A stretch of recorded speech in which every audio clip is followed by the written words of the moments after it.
Former House Speaker Newt Gingrich joins me now. Mr. Speaker, do you believe Pelosi and the Democrats were completely in the dark on Swalwell? Well, I'm going to draw a distinction.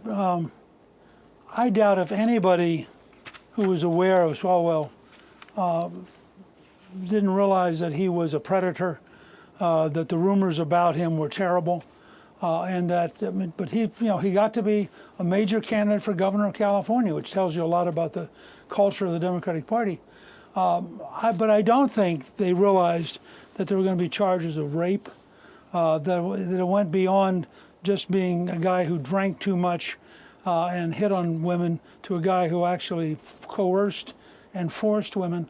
But remember also, in all fairness, on the Republican side, we had a member who went after a staffer to such a degree that she became so depressed that she set herself on fire and burned herself to death, which is horrifying. The fact that both of these members were forced to resign is actually good as a sign of kind of mental health for the House of Representatives. And both of them are horrifying incidents.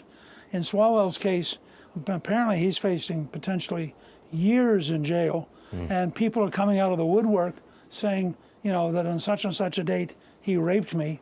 But none of those had been charged. None of them had filed police reports. So, Pelosi can probably, Speaker Pelosi, can probably draw a sort of narrow line. But if you were to say to her, weren't you aware that there are rumors of bad drinking and predatory behavior? I'd be very shocked. I mean, she's just too good a pal. I'd have been very shocked if she didn't realize that was a problem.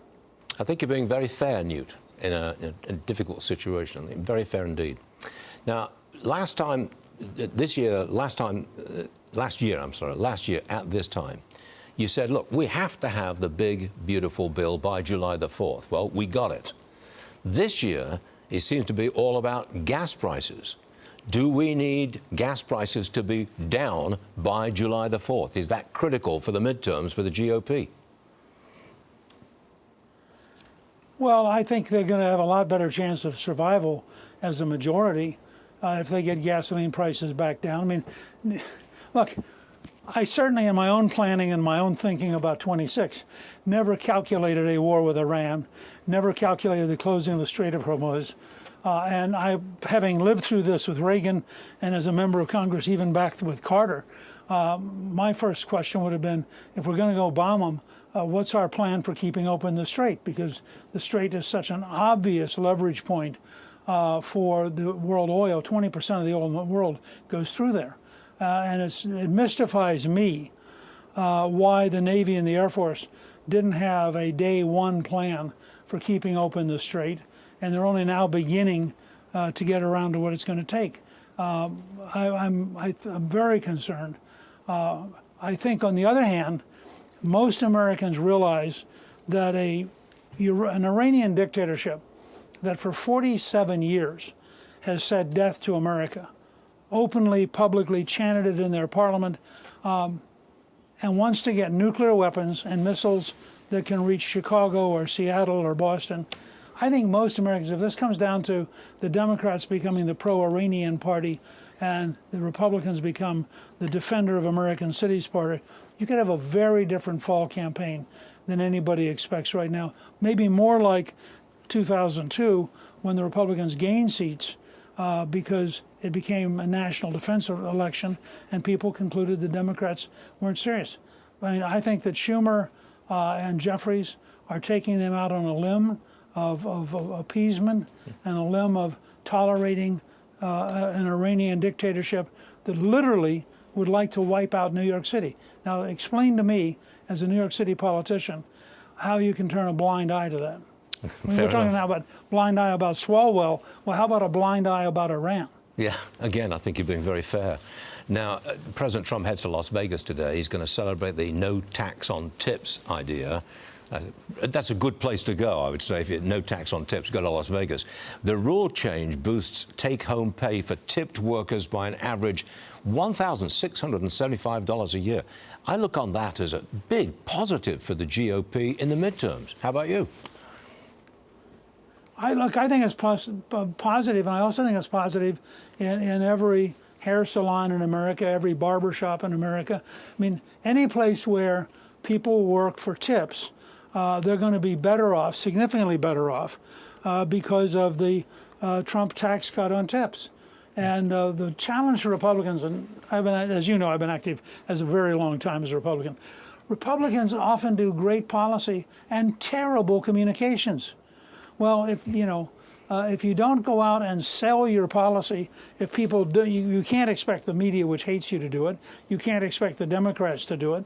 So Republicans have to be much more focused and determined. And the tax on tips is a great example where there's an entire market.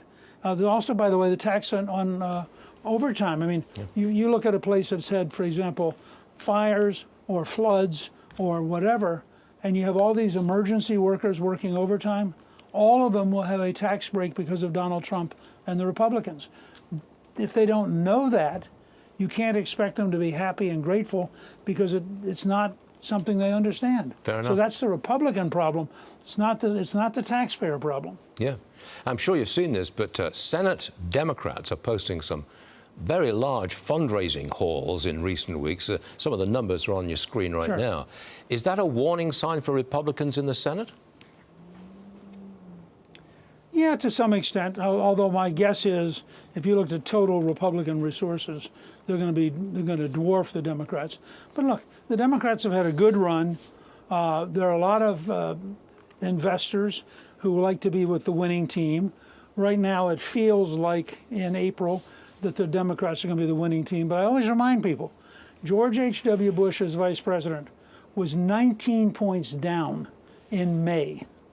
Won by 7. So every fourth American switched between May and the election. Harry Truman was so far behind that Gallup quit polling because they said it was obvious he was going to lose. So there's a campaign between here and the election, and I think the Democrats have a very, very weak hand once you start putting them on defense, because so many of their policies are either crazy, as the president said at the State of the Union, or in many ways undermine America. And I think in that sense, in the campaign cycle, you may find the Democrats melting pretty rapidly. This is fascinating. I could talk politics all day with you, Newt. Unfortunately, we'll run out of time. You know how that is. Hard break coming. Newt Gingrich, always That's a pleasure. right. Thanks for being with us, sir. Obliged to you. Thank you.